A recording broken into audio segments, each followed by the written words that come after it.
उद्धव और विदुर की भेंट।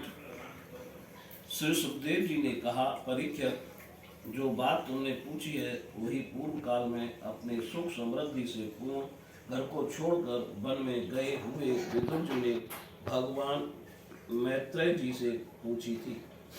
जब सर्वेश्वर भगवान श्री कृष्ण पांडवों के दूत बनकर गए थे, तब वे दुर्योधन के महलों को छोड़कर उसी विदुर जी के घर में उसे अपना ही समझकर बिना बुलाए चले गए थे।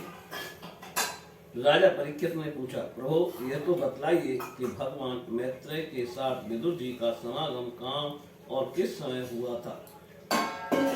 पवित्र आत्मा विदुर ने महात्मा मैत्रेय जी से कोई साधारण प्रश्न नहीं किया होगा। जी कहते हैं, सर्वज्ञ सुखदेव जी ने राजा परीक्षित के इस प्रकार पूछने पर अति प्रसन्न होकर कहा, सुनो। श्री सुखदेव जी कहने लगे, परीक्षित, यह उन दिनों की बात है जब अंधे राजा धृतराष्ट्र ने अन्याय पूर्वक अपने दुष्ट पुत्रों का पालन पोषण करते हुए अपने छोटे भाई पांडु के अनाथ बालकों को लाख्या भवन में भेजकर आग लगवा दी। तब उनकी पुत्र वधु और महाराज युधिष्ठिर की पटरानी द्रौपदी के केस दुशासन ने भरी सभा में खींचे। उस समय द्रौपदी की आंखों से आंसुओं की धारा बह चली और उस प्रभाव से उसके वक्ष स्थल पर लगा हुआ केसर भी बह चला, किंतु धृतराष्ट्र ने अपने पुत्र को उस कुकर्म से नहीं रोका। दुर्योधन ने सत्यनारायण और भोले भाले युधिष्ठिर का राज्य जुए में अन्याय से जीत लिया और उन्हें वन में निकाल दिया, किंतु वन से लौटने पर प्रतिज्ञा अनुसार जब उन्होंने अपना न्यायोचित पैतृक भाग मांगा, तब भी मोहवश उन्होंने उस अजातशत्रु युधिष्ठिर को उनका हिस्सा नहीं दिया। महाराज युधिष्ठिर के भेजने पर जब जगत गुरु भगवान श्री कृष्ण ने कौरवों की सभा में हित भरे सुमधुर वचन कहे, जो भीष्मादि सज्जनों को अमृत से लगे, पर कुरुराज ने उनके कथन को कुछ भी आदर नहीं दिया। देते कैसे, उनके तो सारे पुण्य नष्ट हो चुके थे। फिर जब सलाह के लिए विदुर जी को बुलाया गया, तब मंत्रियों में श्रेष्ठ विदुर जी ने राजभवन में जाकर बड़े भाई धृतराष्ट्र के पूछने पर उन्हें सम्मति दी, जिसे नीति शास्त्र के जानने वाले पुरुष विदुर नीति कहते हैं। उन्होंने कहा, महाराज, आप अजातशत्रु महात्मा युधिष्ठिर को उनका हिस्सा दे दीजिए। वे आपके ना तो सहने योग्य अपराध को भी सह रहे हैं, भीम रूप काले नाग से तो आप भी बहुत डरते हैं। देखिए, वह अपने छोटे भाइयों के सहित बदला लेने के लिए बड़े क्रोध से फुंकारे मार रहा है। आपको पता नहीं, भगवान श्री कृष्ण ने पांडवों को अपना लिया है। वे यदुवीरों के आराध्य देव इस समय अपनी राजधानी द्वारकापुरी में विराजमान हैं। उन्होंने पृथ्वी के सभी बड़े बड़े राजाओं को अपने अधीन कर लिया है तथा ब्राह्मण और देवता भी उन्हीं के पक्ष में हैं। जिसे आप पुत्र मानकर पाल रहे हैं तथा जिसकी हाँ में हाँ मिलाते जा रहे हैं, उस दुर्योधन के रूप में तो मूर्तिमान दोष ही आपके घर में घुसा बैठा है। यह तो साक्षात भगवान श्री कृष्ण से द्वेष करने वाला है। इसी के कारण आप भगवान श्री कृष्ण से विमुख होकर श्रीहीन हो रहे हैं। अतएव यदि आप अपने कुल की कुशल चाहते हैं तो इस दुष्ट को तुरंत ही त्याग दीजिए। विदुर जी का ऐसा सुंदर स्वभाव था कि वह साधु जन भी उसे प्राप्त करने के लिए इच्छा करते थे, किंतु उनकी यह बात सुनते ही कर्ण, दुशासन और शकुनी के सहित दुर्योधन के होठ अत्यंत क्रोध से फड़कने लगे और उसने उनका तिरस्कार करते हुए कहा, अरे, इस कुटिल दासी पुत्र को यहाँ किसने बुलाया है? यह जिनके टुकड़े खा खा कर जीता है, उन्हीं के प्रति होकर, उनके प्रतिकूल होकर शत्रु का काम बनाना चाहता है। इसके प्राण तो मत लो, परंतु इसे हमारे नगर से तुरंत बाहर निकाल दो। भाई के सामने ही कानों में बाण के समान लगने वाले इन अत्यंत कठोर वचनों से मर्माहत होकर भी विदुर जी ने कुछ बुरा न माना और भगवान की माया को प्रबल समझकर अपना धनुष राजद्वार पर रख वे हस्तिनापुर से चल दिए। कौरवों को विदुर जैसे महात्मा बड़े पुण्य से प्राप्त हुए थे। वे हस्तिनापुर से चलकर पुण्य करने की इच्छा से भूमंडल में तीर्थपात भगवान के क्षेत्रों में विचरने लगे। जहाँ श्री हरि ब्रह्मा रुद्र अनंत आदि अनेकों मूर्तियों के रूप में विराजमान हैं, जहाँ जहाँ भगवान की प्रतिमाओं से सुशोभित तीर्थ स्थल, स्थान, नगर, पवित्र वन, पर्वत, निकुंज और निर्मल जल से भरे हुए नदी, सरोवर आदि थे, उन सभी स्थानों में वे अकेले ही विचरते रहे। वे अवधूत वेश में स्वच्छंदता पूर्वक पृथ्वी पर विचरते थे, जिससे आत्मीय जन उन्हें पहचान न सकें। वे शरीर को सजाते न थे, पवित्र और साधारण भोजन करते, शुद्ध वृत्ति से जीवन निर्वाह करते, प्रत्येक तीर्थ में स्नान करते, जमीन पर सोते और भगवान को प्रसन्न करने वाले व्रतों का पालन करते रहते थे। इस प्रकार भारतवर्ष में ही विचरते विचरते जब तक वे प्रभास क्षेत्र में पहुंचे, तब तक भगवान श्री कृष्ण की सहायता से महाराज युधिष्ठिर पृथ्वी का एक छत्रखंड राज्य करने लगे थे। वहां उन्होंने अपने कौरव बंधुओं के विनाश का समाचार सुना, जो आपस की कलह के कारण परस्पर लड़ भिड़ कर उसी प्रकार नष्ट हो गए थे, जैसे अपनी ही रगड़ से उत्पन्न हुई आग से बांसों का सारा जंगल जलकर खाक हो जाता है। यह सुनकर वे शोक करते हुए चुपचाप सरस्वती के तीर पर आए। वहां उन्होंने तृत,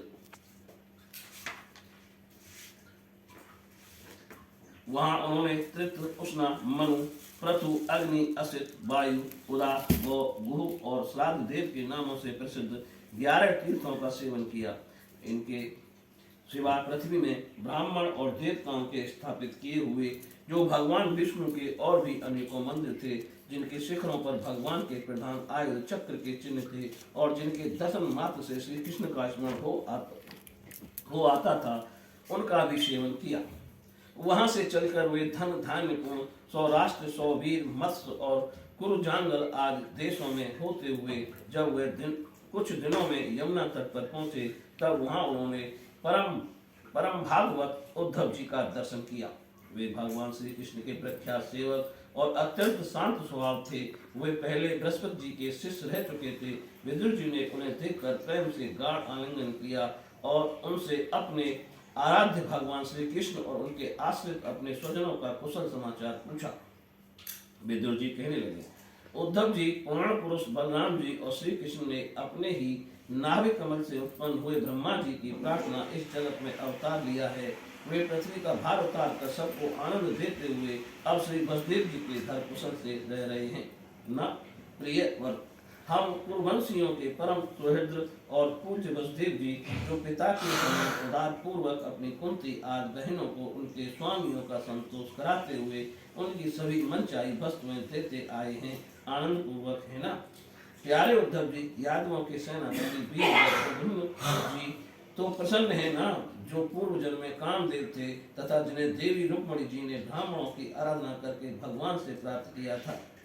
सात्विक वृष्ण भोज और दासारह वंशी यादवों के अधिपति महाराज उग्रसेन तो सुख से है ना, जिन्होंने राज पाने की आशा का सर्वथा त्याग कर दिया था, किंतु कमल नयन भगवान श्री कृष्ण ने जिन्हें फिर से राज सिंहासन पर बैठाया।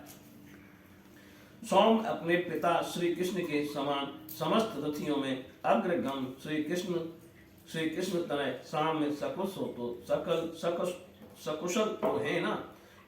ये पहले पार्वती जी के द्वारा गर्भ में धारण किए हुए स्वाभाविक कार्तिक हैं। अनेकों व्रत करके जामवंती ने इन्हें जन्म दिया था। जिन्होंने अर्जुन से रहस्ययुक्त धनुर्विद्या की शिक्षा पाई है, वे सात्विक तो कुशल पूर्वक हैं। वे भगवान श्री कृष्ण की सेवा से अनायासी भक्त जनों की उस महान स्थिति पर पहुंच गए हैं, जो बड़े बड़े योगियों को भी दुर्लभ है। भगवान के शरणागत निर्मल भक्त बुद्धिमान अक्रूर जी भी प्रसन्न है ना, जो श्री कृष्ण के चरण चिन्हों से अंकित ब्रज के मार्ग की गज में प्रेम से अधीर होकर लौटने लगे थे।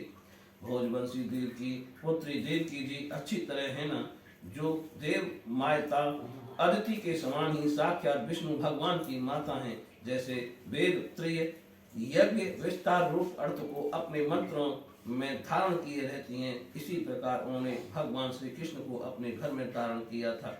आप भक्तजनों की कामनाएं पूर्ण करने वाले भगवान अनिरुद्ध जी सुख पूर्वक है ना, जिन्हें शास्त्र वेदों के आदि कारण और अंतःकरण चतुष्टय के चौथे अंश मन के अधिष्ठाता बतलाते हैं।